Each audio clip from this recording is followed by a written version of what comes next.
Now, can you give me a little overview? Yes.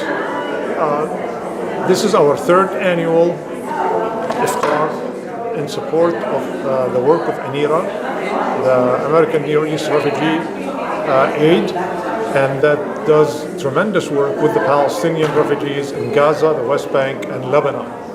This year takes a special significance, especially after the Trump administration cut all the aid to the United Nations ANERA, that agency that's responsible for the well-being of the Palestinians. And we are looking at Gaza of, by June, half the population of Gaza, 1 million people, will not have enough food. And according to the United Nations statistics as well, that Gaza will be not fit for human habitation in 2020. And that is because of the continuous Israeli blockade and the continuous Israeli oppression and the siege of Gaza and the Palestinian people in general.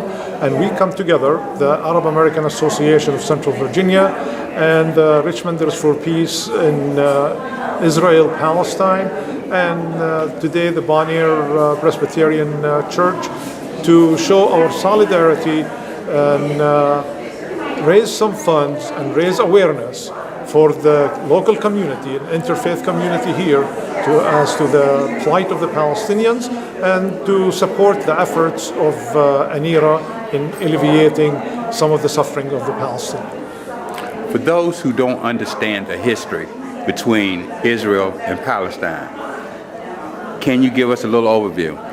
I think this is going to be the second time that I've been asked to do that in under 5 minutes. First time was when I was in college, my first year. Anyway, yes, when we talk about Palestine and the Palestinian refugees, we're talking about today is the 18th of May. The 18th of May is 3 days after the 15th of May. The 15th of May is Israeli independence, but it is the day celebrated and commemorated by the Palestinians as the Nakba Day, the day of catastrophe. That's the day when the Palestinians were driven out of Palestine by the Zionist settlers in 1948. 750,000 Palestinians were made refugees, and they continue to be refugees, denied return to their farms, to their homes, until today. Them and their offsprings in refugee camps in Jordan, in Lebanon, in Syria, and that is the cause of the problem. The creation of the State of Israel that recently have declared itself as a nation state, Judaism being for Jews and Jews only, that is creating an apartheid state, basically denying all rights to the Palestinian Arabs, Christians, Muslims, and a good segment of the Jewish inhabitants of Palestine who disagree with the Zionist ideology of being superior to everybody else in the land. So we are here to also highlight that we envision the solution is that the state of Palestine, or the state of Israel-Palestine, 100% of the land of historical Palestine for 100% of the people. No one wants to drive anyone out of anywhere. The Jews that are there will stay there as long as they are allowing the Palestinians to return and to live with equal rights, plain and simple. Now, I'm going to put it this way. If you look at slavery here in America, if you look at the plight of black folks here in America, how is it compared to Palestinians? It is so remarkably similar because the Palestinians are denied the right to vote, but yet they are ruled by the Israeli government. Whether it's in the Palestinian Authority area or in Israel prior to 1967, Israeli law that applies. Israel controls everything. The Palestinians have no say-so in any of it. Then you have also the road system and the settlements were Jewish only. That reminds me of white only. Jewish only roads, Jewish only housing, where it's off limits to non-Jews, to Palestinian Arabs, Christians and Muslims alike. And this is what we are fighting for, and this is our struggle. To achieve our civil rights, we need the right to vote, the right to attend the schools that we choose to, that our kids qualify for, equal education, equal employment. All of these are denied to the Palestinian, but yet the Israelis are ruling every aspect of their life. Palestinians and Black America, there is a wedge, not of their own doing, but it's the media. What is it going to take? Because we have similar backgrounds Yes. to understand, to communicate with one another. I think it falls on both of us, and I, as a Palestinian myself, I think we as Palestinians have to reach out to the African Americans, and we have.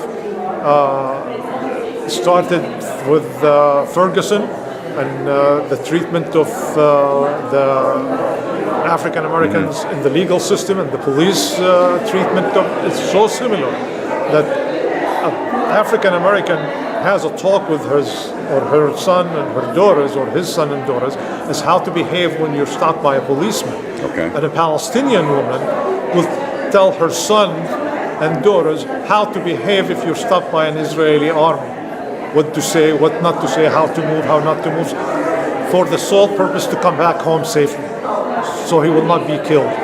So our struggle is really intertwined, and it is separated exactly like you said because of the Islamophobia in this country that's been promulgated by the current administration, and the anti-Arab, anti-Muslim, what you see of trying to demonize Congresswoman Ilhan Omar from Minnesota for doing absolutely nothing except saying the truth, telling it like it is.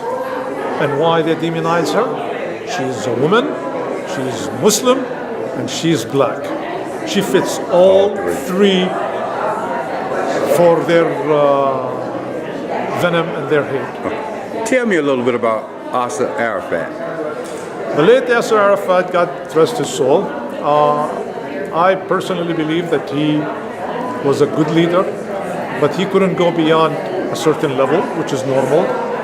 We as humans, he relied too much on the goodwill of the American administration, and it came to bear that it was unfounded goodwill. There was no goodwill. He couldn't go beyond a certain level of concessions because of who he was. I think he was a good revolutionary leader. He kept the Palestinian cause alive for so many years, and we have to give him credit for that. Can you give me, and I guess we'll close on this, an update of what's going on in Palestine? Yes, currently we have the Palestinian in the West Bank and Gaza and Israel, they number about 6.5 million. Two of them in Gaza. In Gaza, they're completely under siege, denied the basic nutrition. Israel does not allow more food in than what is enough to sustain a human being. They count the calories.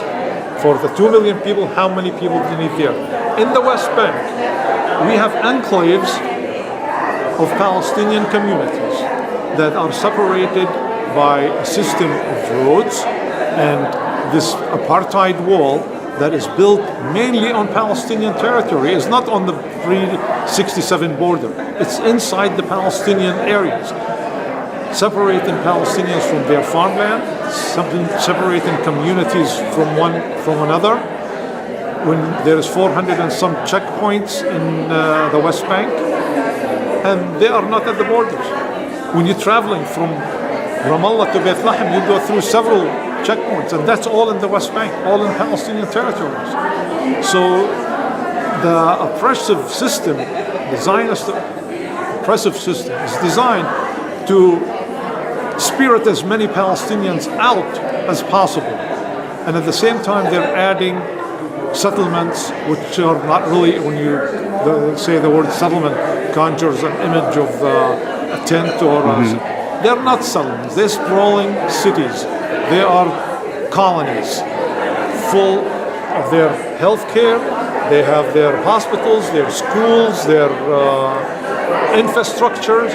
You see an Israeli settlement, for lack of a better word, where it's full, the lights are there, they have swimming pools, but the Palestinian villages around it, there is no running water, no electricity. You can tell this is a Palestinian village from an Israeli settlement by looking at the roof. On the roof of the Palestinian houses, there is these tanks, because the water only runs for several hours, 2 days a week. So when the water is running, they have to fill these tanks to collect water so they will have it the rest of the week. But while the Israeli settlements, they're playing in swimming pools. This is the situation we have currently. Well, I want to thank you for taking time. Thank you, Clyde, and I'll be glad to anytime. Thank you. Thank you, sir. Thank you. All right, let's get some pictures. Okay.